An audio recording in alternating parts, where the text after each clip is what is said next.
Bonjour à tous et à toutes. Bienvenue à la séance d'information sur les programmes de l'ENAP. Mon nom est Linda Boudreau, je suis conseillère aux études au campus de l'Outaouais.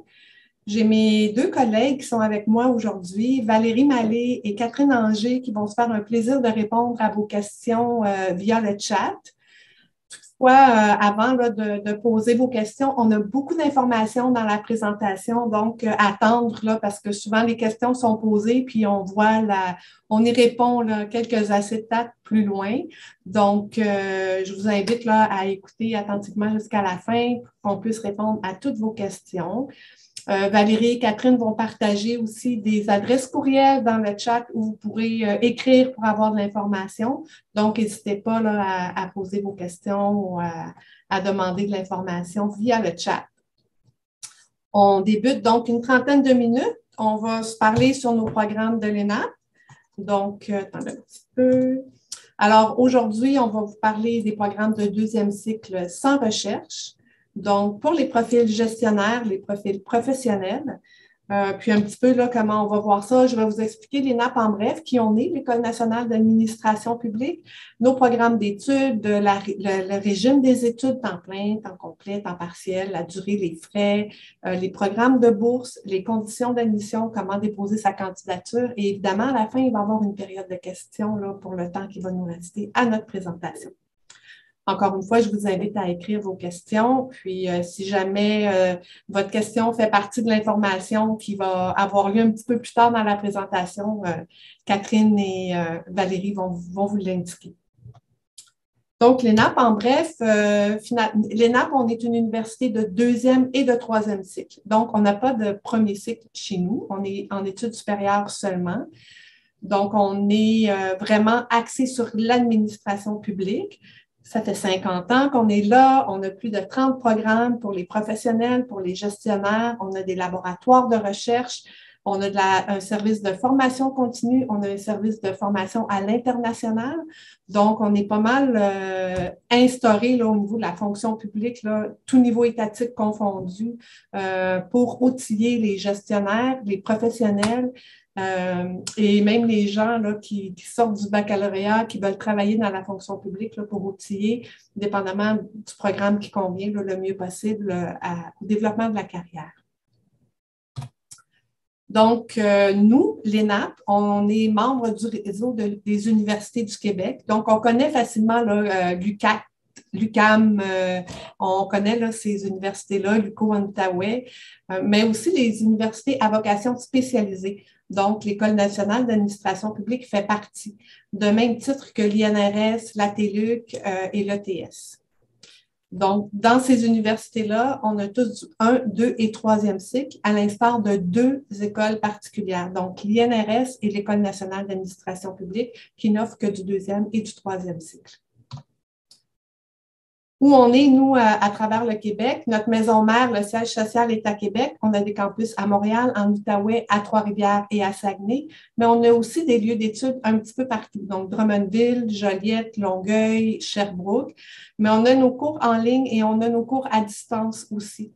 Donc, on a des cohortes un peu partout là, de multiples personnes qui font des cours en Zoom, donc à distance. Des gens là, qui viennent de tout le territoire étendu du Québec qui se retrouvent là, pour des cours particuliers. Donc, on est capable de rejoindre un grand nombre de personnes pour qu'ils puissent là, avoir accès à notre programme de formation. Chez nous, on a à peu près 350 membres du personnel, 160 membres du corps enseignant, 2500 étudiants et étudiantes à travers tous les campus. On a plus de 16 000 diplômés depuis 50 ans. On a vraiment, les enseignants sont du milieu public ou sont vraiment axés sur la recherche de ce milieu-là. Donc, c'est des gens qui sont très compétents. Dans un cours, là, si vous avez un vécu, par exemple, au niveau d'un certain ministère ou d'une municipalité ou en santé et que vous êtes en analyse de cas et que vous expliquez un peu votre problématique, ben l'enseignant, il ne vous regardera pas bêtement, là, il va vraiment comprendre votre réalité, il va comprendre votre question.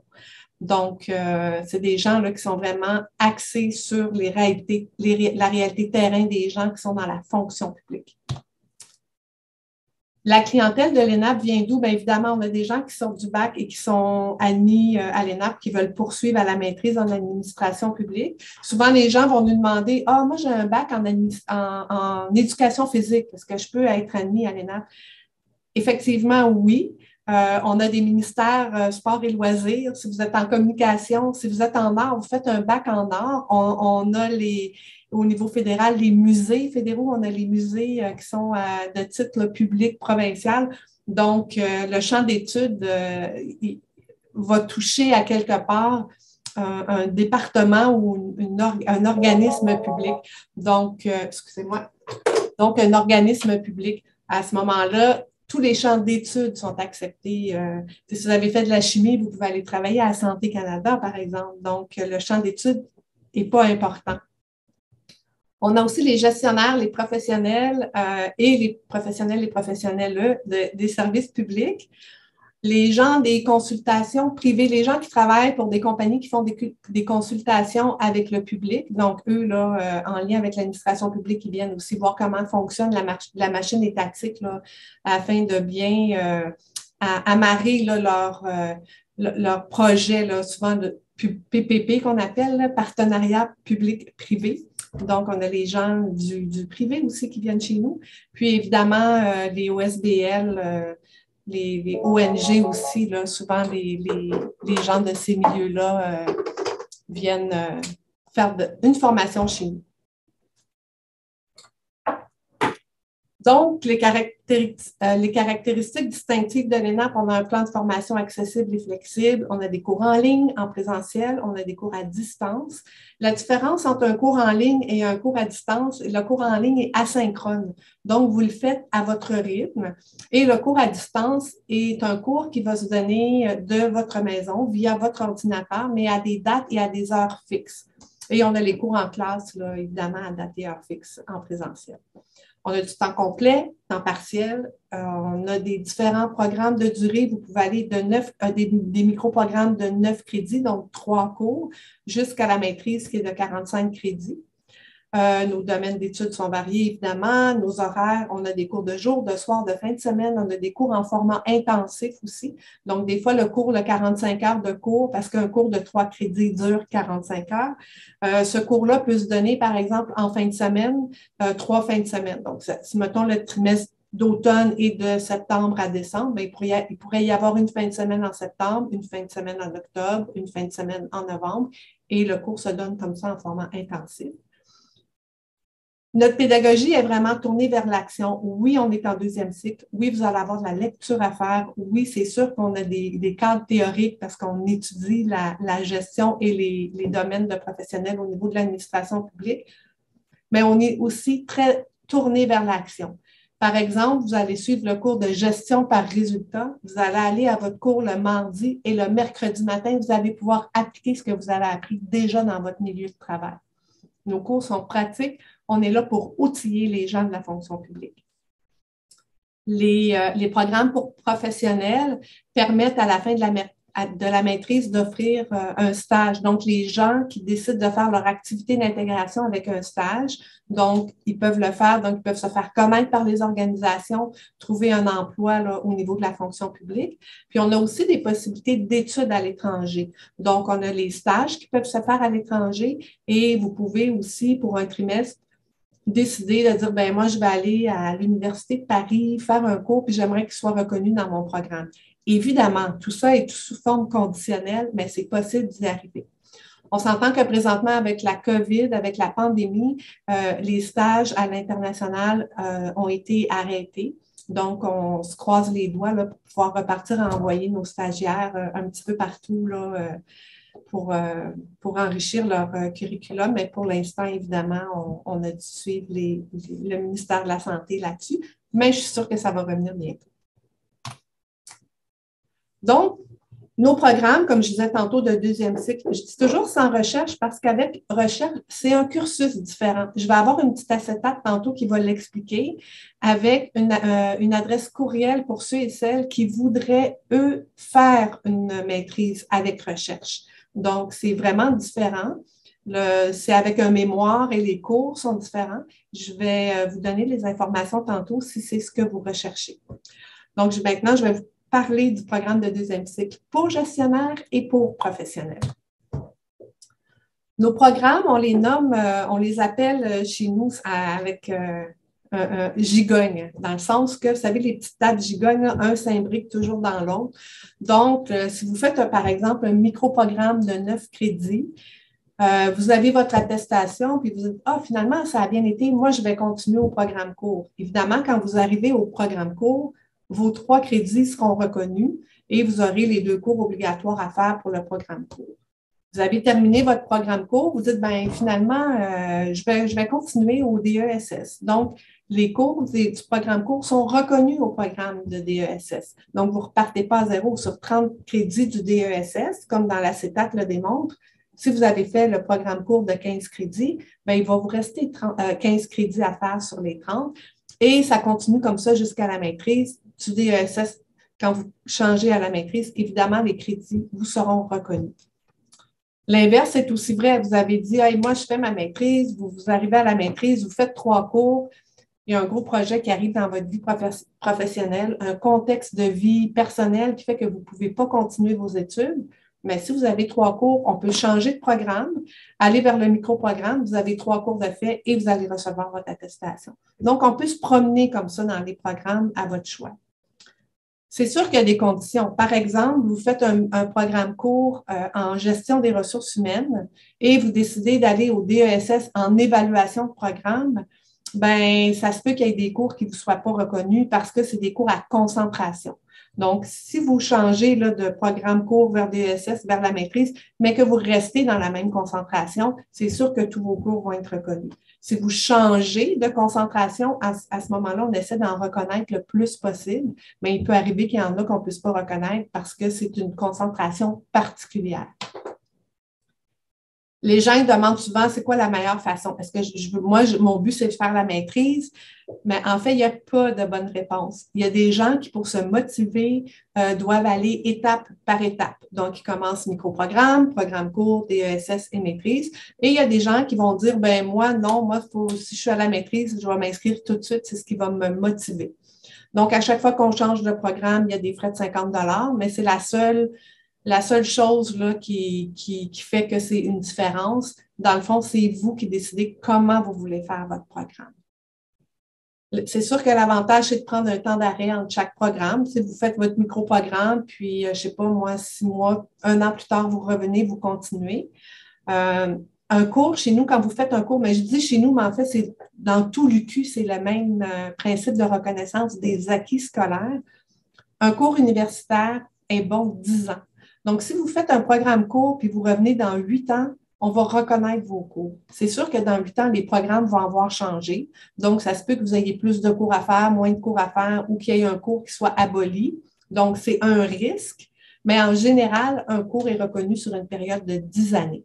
Donc, si vous décidez de prendre un arrêt et de revenir quelques années plus tard, vous n'aurez pas perdu vos crédits universitaires. Et ce n'est pas obligé d'aller en étapes. Vous dites, mettons, moi, j'ai commencé le micro-programme, je suis prête à continuer. Vous pouvez sauter du micro-programme au DESS ou du programme court à la maîtrise ou du micro-programme à la maîtrise. Dans le fond, vous vous promenez comme vous voulez dans les programmes. À chaque fois, la seule procédure à faire, c'est faire une demande de changement de programme là, via votre dossier étudiant, tout simplement. Donc, nos programmes mixtes, ça veut dire qu'ils sont autant offerts aux gestionnaires qu'aux professionnels. Donc, un micro-programme, on a le micro-programme à la carte, c'est-à-dire que sur tous les cours qu'on offre à l'ENAP, vous pouvez en choisir 3 et ça va faire votre micro-programme. Il faut noter cependant qu'on a des cours qui demandent des préalables. Donc, il faut vraiment s'assurer quand on choisit les cours qu'on a bien le préalable pour suivre le cours. On n'en a pas beaucoup, mais on en a quelques-uns. Par exemple, les cours en évaluation, vous ne pouvez pas faire un cours en méthode de statistique si vous n'avez pas fait votre cours de méthode de recherche, par exemple. Donc, pour ceux et celles qui sont en évaluation, il faut vraiment suivre les préalables. On a un microprogramme en gouvernance du numérique, en encadrement et gestion des ressources humaines, en évaluation de programme et diplomatie et métiers de l'international. Une chose à vérifier aussi pour les programmes, notez que les programmes ne sont pas tous offerts sur tous les campus.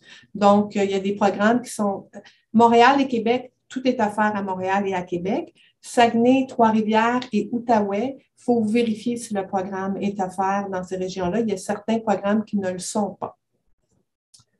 Programme court en administration publique, internationale, municipale, développement des ressources humaines et évaluation de programme. Donc, ça, c'est le programme court. 15 crédits, 3 cours.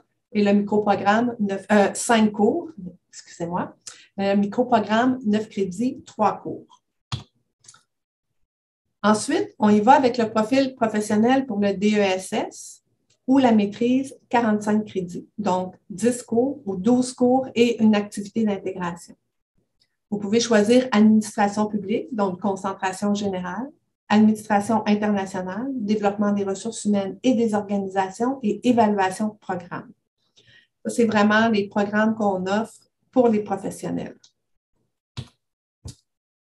Celui pour gestionnaire, bien, il y a juste un programme, c'est pour gestionnaire, pour les gestionnaires qui sont en poste ou à en devenir si vous faites partie de la relève cadre, par exemple. La différence entre profil professionnel et profil gestionnaire, les cours sont vraiment différents. Donc, les cours pour profil gestionnaire et la relève cadre sont vraiment faits pour la gestion. Donc, diriger, gérer les équipes, gérer les organisations, gérer les structures, les ressources. Donc, c'est vraiment axé sur la gestion. Profil professionnel, c'est des cours qui vont aider à supporter la gestion dans leur travail. Donc, analyse des politiques publiques, droit de l'administration publique. Donc, c'est vraiment là, axé pour le professionnel qui n'est pas en situation de gestion. Quelques exemples de cours, bien là, on vous met des titres. Par exemple, je vais aller dans le deuxième carré, le troisième, tableau de bord, outils de suivi de gestion et de programme. Donc, c'est très utile pour les professionnels pour faire des tableaux de bord et de suivi quand on a à créer là, des rapports pour les demandes là, de nos gestionnaires pour des rencontres au niveau du CA, par exemple. Habileté de direction, cours pour les gestionnaires.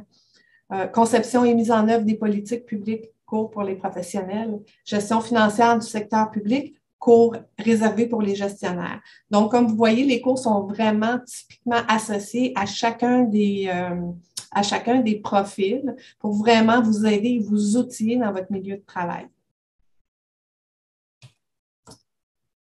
Tantôt, je vous parlais de la maîtrise en sciences, donc un profil avec recherche. C'est toujours 45 crédits, mais c'est vraiment, si c'est plus le côté théorique de l'administration publique qui vous intéresse. Souvent, les gens ils me disent « Ah, Linda, laquelle je devrais choisir en sciences ou la maîtrise pour professionnel ou gestionnaire? » Puis ma réponse est toujours la même. L'objectif que vous voulez atteindre, est-ce que c'est un objectif de développer vos outils de terrain et être plus efficace dans votre milieu de travail et être moins stressé, évidemment, parce que vous allez avoir les outils pour faire face à votre journée? Ou si c'est plus le côté théorique et recherche qui vous intéresse au niveau de l'administration publique. Si c'est vraiment le côté théorique, le côté recherche, à ce moment-là, la maîtrise en sciences, elle est tout à fait adaptée à vos besoins. On n'en parle pas aujourd'hui dans la présentation. Toutefois, il y a l'information formation-recherche à commercial-enap.ca. Vous écrivez à cette adresse et eux vont pouvoir vous donner vraiment toutes les informations aussi là, pour la maîtrise avec recherche. Si votre but aussi, c'est de faire un doctorat, si vous décidez de faire un doctorat, pas que vous décidez de le faire, mais que c'est vraiment dans vos objectifs, je vous conseille fortement, au lieu de faire une maîtrise sans recherche, de faire une maîtrise avec recherche, parce que celle-ci va vous préparer au doctorat, va vous préparer à faire votre demande doctorale pour être accepté là, au 3e cycle. Encore une fois, si vous voulez de l'information, je vous invite fortement à communiquer là, à l'adresse courriel indiquée dans la CETAP. Régime d'études et frais de scolarité. Bon, qu'est-ce qu'on fait? Je suis à temps plein? Est-ce que je fais à temps partiel? Pour être considéré à temps complet, on a 3 trimestres à l'ENAP. On a le trimestre d'hiver, qui est de septembre à décembre. Le trimestre d'automne, désolé, septembre à décembre, le trimestre d'hiver qui est de janvier à avril, et on a le trimestre d'été qui est fin avril à la mi-juin. Le trimestre d'été est un petit peu plus court, donc pour être considéré temps plein, il faut suivre 3 cours au trimestre automne et hiver et 2 cours pour le trimestre d'été. Temps partiel, c'est minimum 1 cours. Les gens, souvent, ils me disent je devrais-tu m'inscrire à temps partiel ou à temps complet? La seule raison que vous allez vous inscrire à temps plein, c'est probablement parce que vous allez recevoir des bourses, parce que souvent, le critère pour les bourses, c'est d'être étudiant à temps plein. Donc, si vous êtes une personne qui avait une famille, qui avait un travail, puis que vous ne recevrez pas de bourse là, pour vos études parce que vous êtes déjà en emploi, je vous considère fortement d'être à temps partiel parce que vous n'avez pas l'obligation des 3 cours à temps plein. Donc, vous prenez un cours, mais si vous voulez suivre 3 cours, vous avez le droit. Vous avez le droit de vous inscrire au nombre de cours que vous voulez. Temps partiel, c'est minimum 1, puis temps plein, c'est minimum 3, par exemple, les 2 plus longs trimestres. Aussi, les gens veulent avoir du temps plein parce que leur organisation vont leur dire, ben moi, je vais payer tes études si tu es à temps plein. Donc, vous pouvez vraiment choisir votre régime d'études. La majorité des gens qui travaillent, qui ont des familles, sont à l'ENAP à temps partiel et suivent 1, 2, même parfois 3 cours par trimestre parce que des fois, ils vont en prendre un en ligne, un en classe, puis un en intensif, par exemple. Donc, vous pouvez vraiment là, jouer avec votre horaire et décider le nombre de cours que vous voulez suivre. Les droits de scolarité, évidemment, les coûts sont approximatifs. On est toujours soumis aux tarifs du ministère de l'Enseignement supérieur du Québec. Donc, ils peuvent arriver demain matin et décider de changer les coûts. Ce n'est pas l'ENAP qui fixe ces coûts-là, évidemment. On est une société publique. Donc, si vous êtes résident du Québec, et que vous êtes né au Québec. Donc, pour 3 crédits, voici les coûts. Là, je ne vais pas tout nommer les coûts là, que vous voyez sur l'acétate, mais par exemple, un Canadien non résident. Vous êtes francophone, manitobain, vous habitez au Manitoba. Donc, à ce moment-là, les coûts sont un petit peu plus élevés et les candidatures internationales aussi, c'est un peu plus élevé. Pourquoi? Ben, ça marche avec les subventions qu'on reçoit du gouvernement. Donc, c'est pour ça que les Canadiens non résidents et les candidatures internationales, comme on ne reçoit pas de subventions, évidemment, les coûts sont un petit peu plus élevés. Les volumes obligatoires, environ 75 $ par cours. Il y a des cours qui vont vous demander 2 livres obligatoires. Il y a certains cours qui ne vous en demanderont pas. La moyenne est donc environ 75 $ par cours.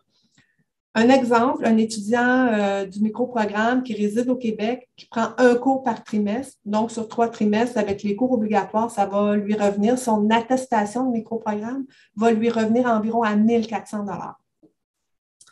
L'aide financière et bourse aux études, c'est écrit information. Catherine et Valérie peuvent vous mettre le lien qui contacter là, pour avoir vraiment de l'aide financière et pour les bourses. Je vais en parler dans l'acétate suivante, programmes et bourses. On a les programmes et bourses réguliers là, dont vous pouvez avoir là, les liens là, dans le chat. Mais on a aussi des bourses pour les étudiants qui s'inscrivent à temps complet. Donc, ça s'appelle la bourse à l'admission et la bourse à la diplomation. C'est pour ça que je disais tantôt, si vous voulez les bourses, à ce moment-là, c'est là qu'entre en jeu le régime d'études temps complet. Si vous vous inscrivez à temps complet à l'ENAP, dès l'admission, vous allez avoir 1 000 $ et à la diplomation, vous allez recevoir 2 500 $. L'obligation d'étudier dans un régime à temps complet, comme je le disais. On a aussi des bourses admises automatiquement pour les étudiants africains et les étudiants haïtiens. Donc, ça peut aller jusqu'à 600 $ par 3 crédits universitaires. Et encore une fois, il faut étudier à temps complet. Vous n'avez rien à faire pour ces bourses-là. Il n'y a pas de formulaire, c'est automatique. Aussitôt que vous êtes admissible à un programme de ces 2 bourses-là, quand vous allez recevoir votre décision d'admission, vous allez recevoir aussi l'information sur la bourse. Donc, vous n'avez pas de démarche à faire. Évidemment, les conditions s'appliquent, être à temps complet, etc.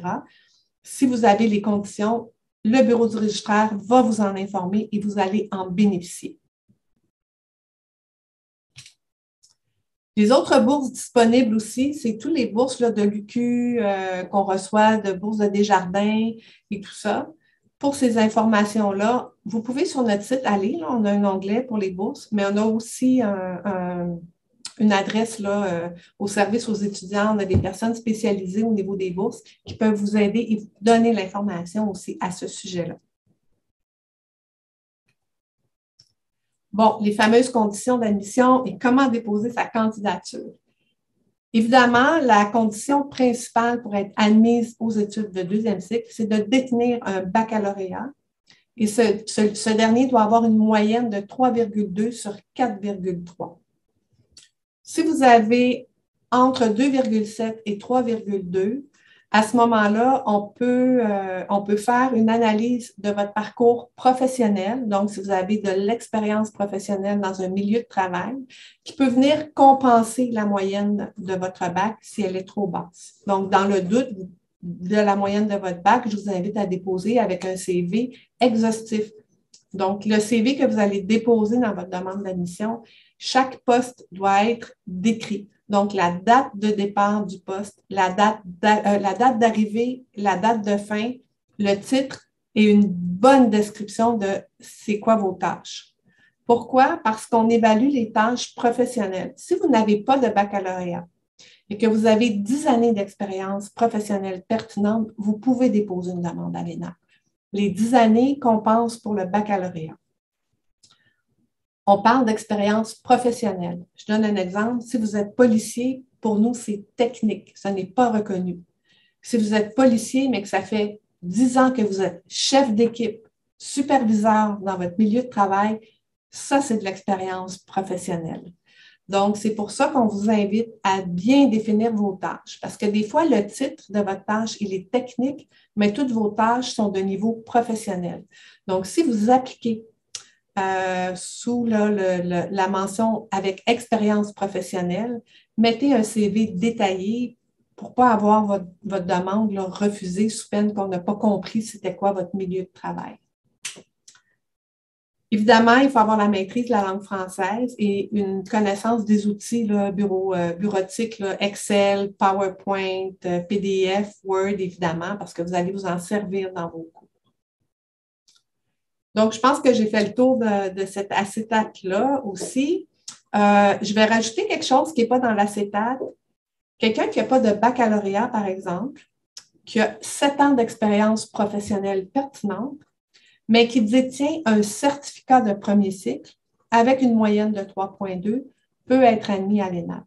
Chaque certificat complété compte pour 3 années d'études, compte pour 3 années d'expérience professionnelle. Si vous avez 2 certificats dans une université avec la bonne moyenne de 3,2 sur 4,3, nous, on va le comptabiliser comme 6 années d'expérience professionnelle. Donc, si vous avez 2 certificats et que vous n'avez que 4 ans d'expérience professionnelle, bien, pour nous, dans nos dossiers, vous avez les 10 années requises pour être admis à l'ENAP.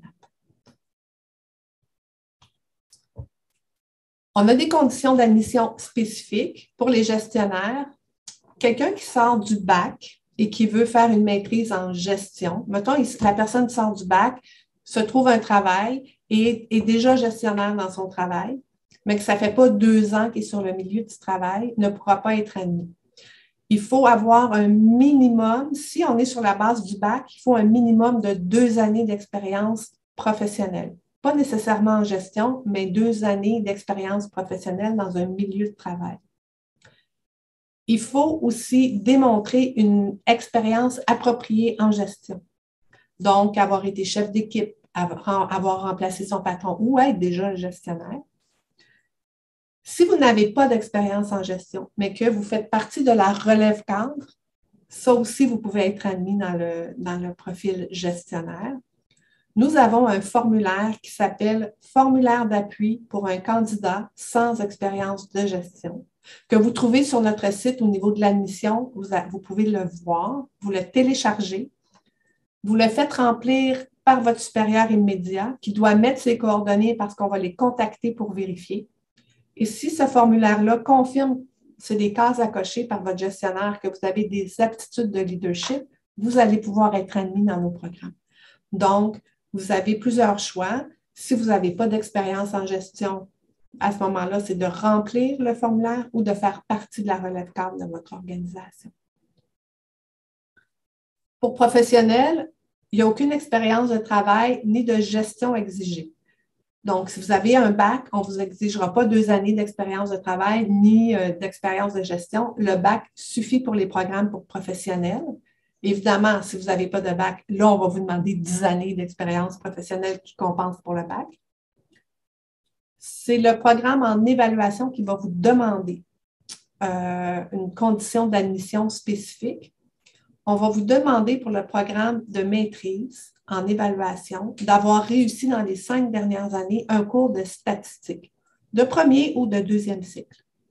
Si vous ne l'avez pas, vous allez pouvoir quand même être admis, mais l'admission sera conditionnelle à ce que vous suivez un cours d'appoint en statistique. Nous avons un cours d'appoint dans nos cours. Ce qui est agréable, c'est que ce cours d'appoint-là, si vous le suivez comme cours d'appoint pour remplir la condition d'admission, il va compter dans votre programme. Ça va être un 3 crédits que vous allez avoir fait dans votre programme. Donc, ça vous permet, même si vous avez un cours d'appoint à faire, de continuer votre cheminement pédagogique.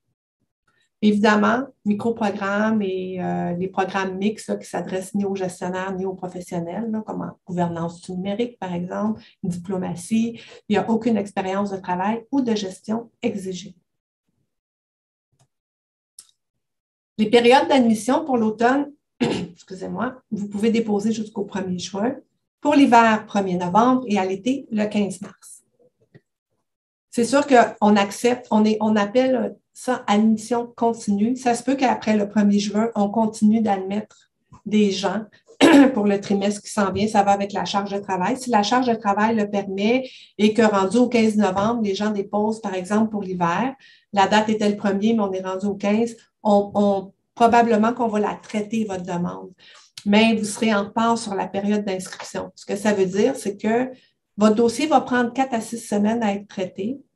Vous allez recevoir votre demande d'admission comme quoi vous êtes admis pour le trimestre d'hiver vers admettons le 15 décembre. Mais là, vous allez vouloir aller vous inscrire et la plupart des cours vont être complets et vous n'aurez pas de place dans les cours de vos choix parce que la période d'inscription va être déjà commencée et même déjà terminée.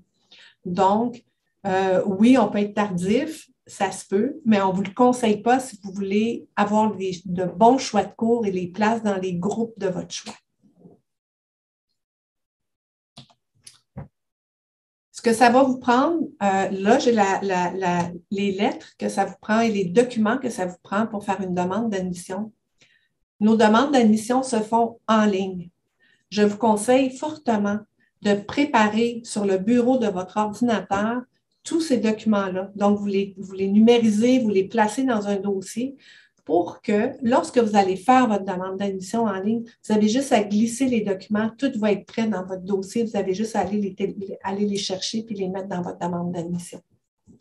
Donc, une copie de votre certificat de naissance, une copie de vos relevés de notes et diplômes. Donc, copie de votre relevé de notes de bac. On va vous demander l'original le relevé de notes officiel va vous être demandé. Mais si vous n'êtes pas sûr d'être admis, souvent, quand on fait la demande à son université où on a fait notre bac, on a des frais pour avoir un relevé de notes officiel. Donc, vous pouvez mettre une photocopie et si vous êtes admis, vous allez avoir tout le premier trimestre d'admission pour nous faire parvenir, en fait, pour demander à votre université qu'il nous fasse parvenir le relevé de notes officiel. Donc, il va vous être demandé, mais vous pouvez attendre là, votre décision d'admission avant de faire la procédure. Le relevé de notes officiel, c'est un relevé de notes que vous ne verrez pas. Vous allez sur le site de votre université et vous demandez un relevé de notes officiel qui soit envoyé au registraire à l'ENAP. Donc, c'est un processus interne. Mais des fois, ça peut coûter entre 5 jusqu'à 35 dépendamment des universités. Donc, je vous suggère d'attendre votre réponse d'admission avant de procéder à cette demande-là. Curriculum vitae détaillé et à jour, comme je l'ai expliqué tantôt. Si vous faites une demande pour, mettons, vous pouvez faire premier choix, deuxième choix dans vos demandes d'admission. Si vous faites une demande d'admission pour le programme pour gestionnaire, je vous invite fortement à faire un deuxième choix dans un profil professionnel. Pourquoi?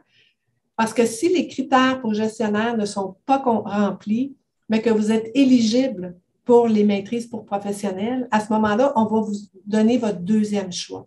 Donc, je vous invite fortement à le faire. Ça évite beaucoup le retour par courriel. Bon, vous n'êtes pas admissible, est-ce que vous acceptez? On doit réajuster la demande. Ça prend plus de temps. Votre admission arrive plus tard. Et évidemment, encore une fois, si la période d'inscription est débutée, ça vous empêche là, de choisir peut-être des fois le groupe de votre choix pour un cours. Donc, profil pour gestionnaire, je vous invite à faire un deuxième choix dans un profil professionnel, évidemment, de votre choix. Donc, le code permanence, si vous en avez un, une lettre de motivation d'une page. Si vous êtes né hors Québec, votre preuve de statut légal au Canada. Évidemment, si vous profil gestionnaire sans expérience de gestion, le formulaire d'appui que je parlais tantôt que vous pouvez télécharger sur notre site. Les étudiants qui n'ont pas de statut légal au Canada, donc les étudiants internationaux qui viennent étudier chez nous sans statut, vous ne pouvez pas aller en bas d'un programme de DESS, donc de 30 crédits ou de 45 crédits. Donc, si vous faites une demande pour un microprogramme ou un programme court, votre demande va être refusée parce que vous n'êtes pas éligible. Il faut qu'au minimum, vous choisissiez soit le DESS ou soit la maîtrise. Les gens, on parle des fois, ils vont dire, ah ben moi, je vais commencer le microprogramme, je ne sais pas si je peux être admis à la maîtrise. Sachez que pour tous nos programmes, du microprogramme à la maîtrise, nos critères d'admission sont les mêmes. Donc, si vous êtes admis au microprogramme, c'est automatique que si vous voulez changer à la maîtrise, vous serez admis à la maîtrise parce que c'est les mêmes critères d'admission.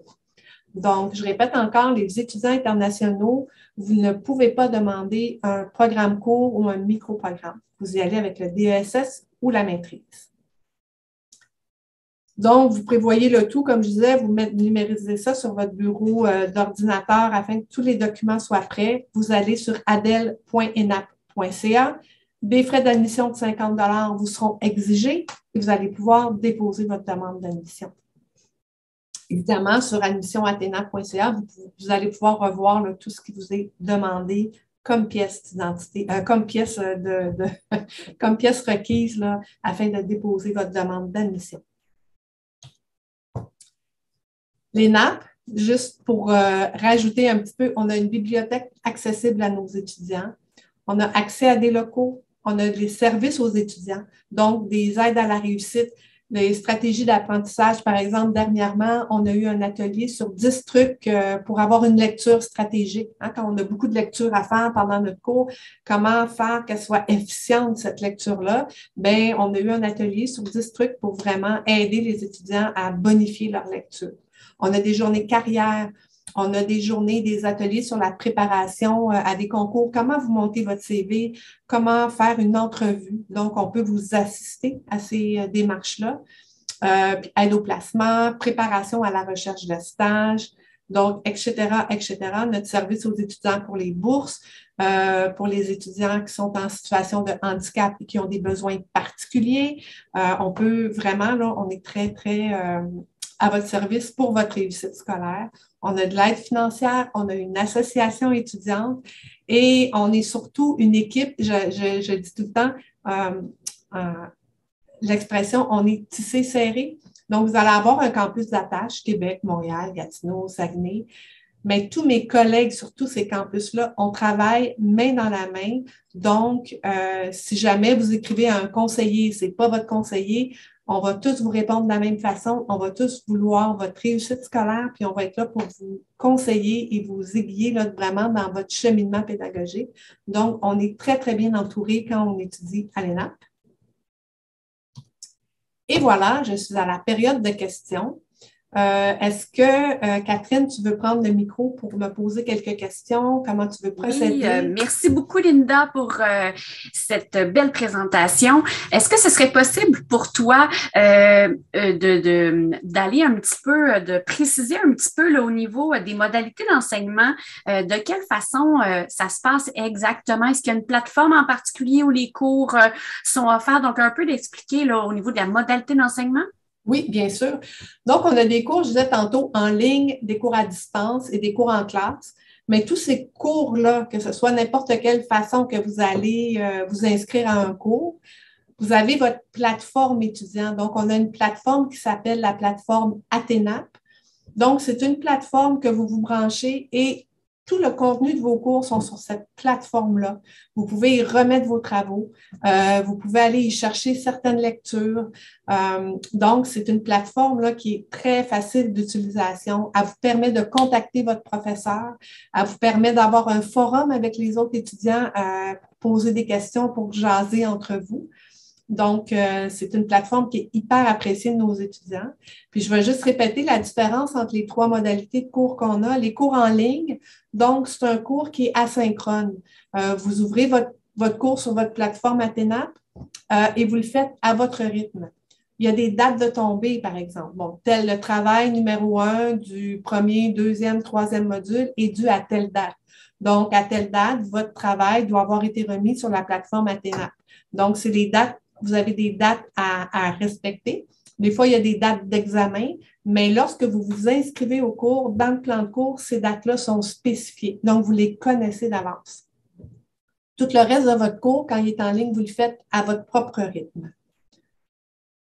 Les cours à distance, donc, c'est un cours qui est à date et heure fixe. Donc, le mardi de 5h30 à 21h, vous vous branchez sur votre ordinateur, toujours via votre plateforme Athénap qui va vous être via votre dossier étudiant, c'est très facile.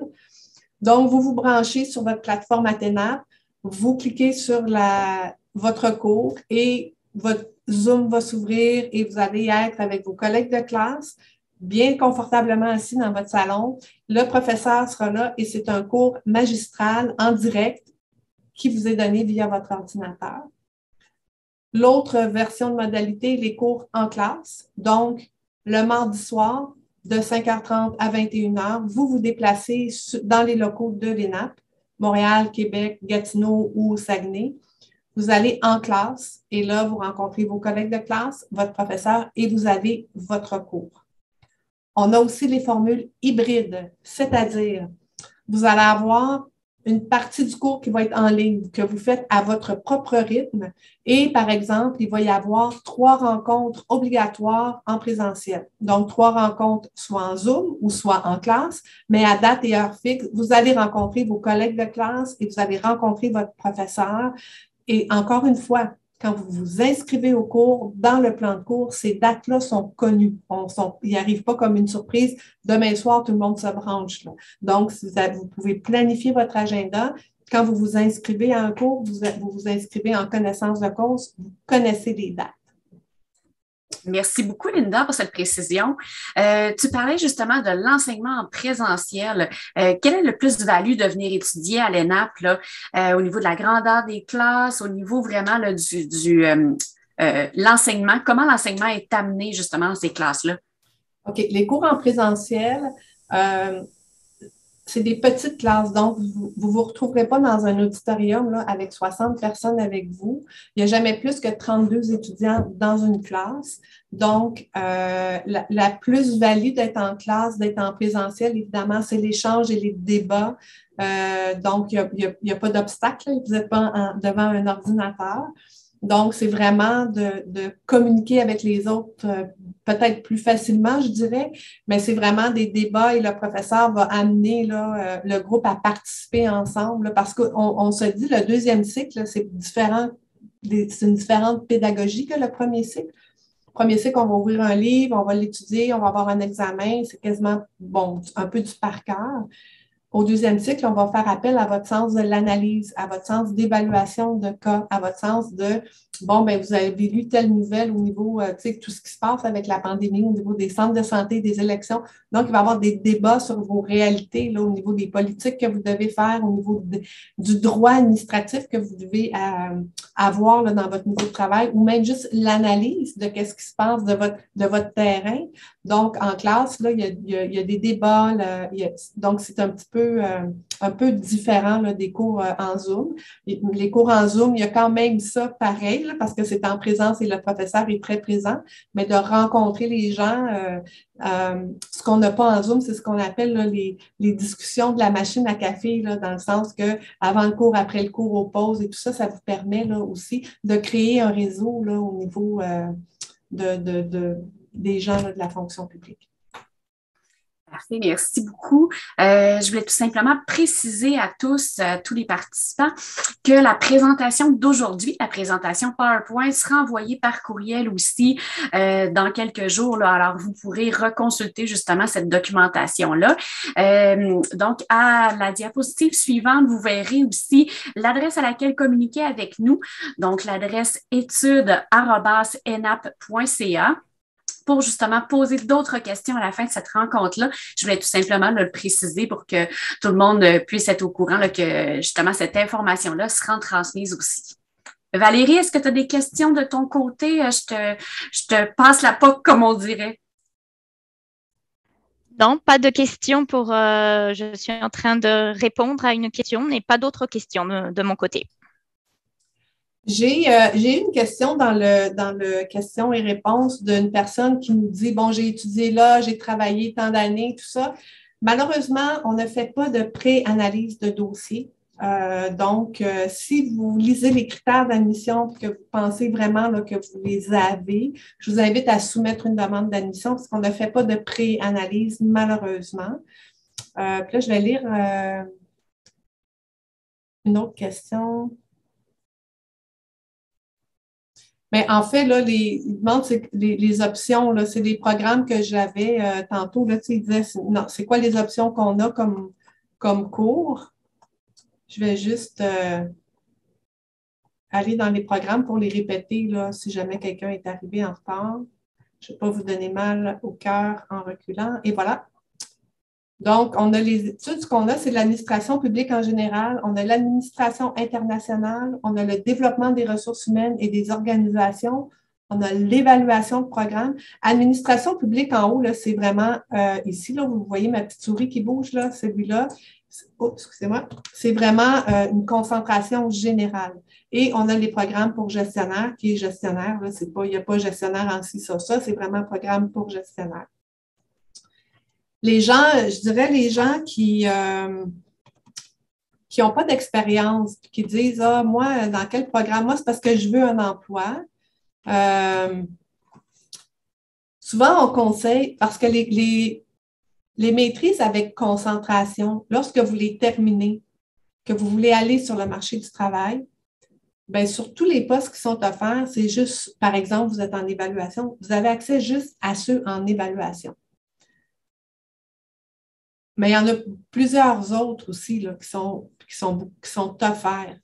Donc, si votre but, c'est vraiment de trouver un emploi, moi, je vous conseille fortement de prendre la maîtrise pour concentration générale qui vous offre la possibilité de faire plus de cours optionnels, donc de développer une polyvalence.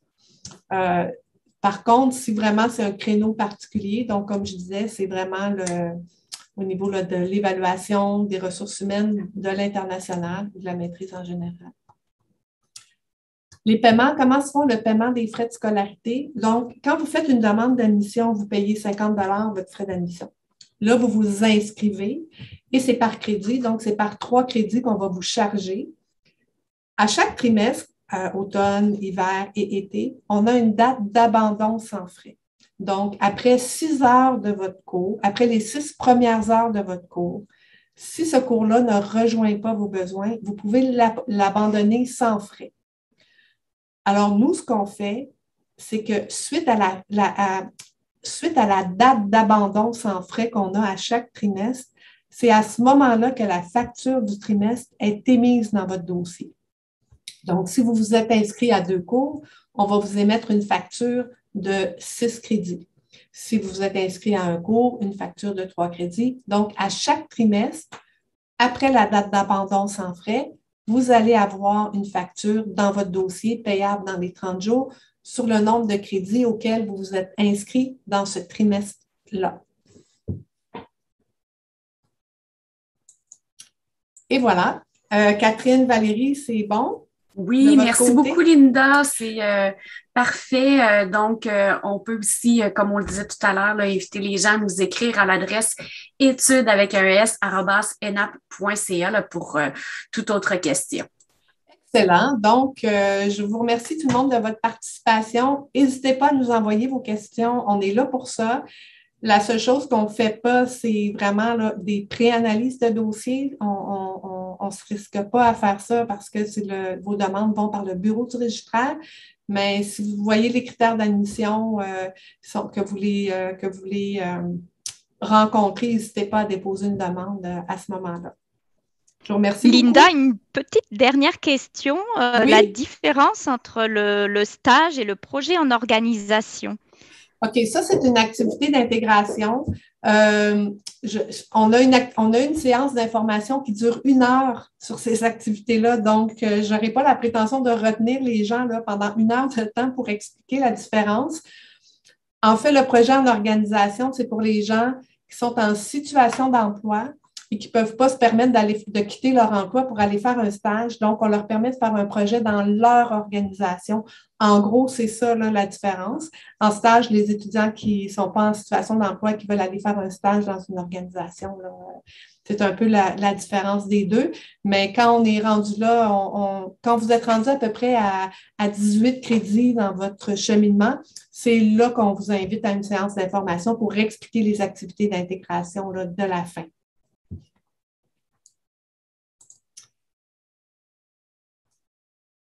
Donc, et voilà. Merci, Linda. Ben, ça me fait super plaisir. Je remercie tout le monde d'avoir assisté. Encore une fois, écrivez-nous, envoyez-nous vos questions si on n'y a pas répondu dans la séance d'information. Puis, ben, je vous souhaite une super de belle journée et un très, très bel automne et au plaisir de vous voir dans nos classes, peu importe le campus de votre choix. Au revoir tout le monde.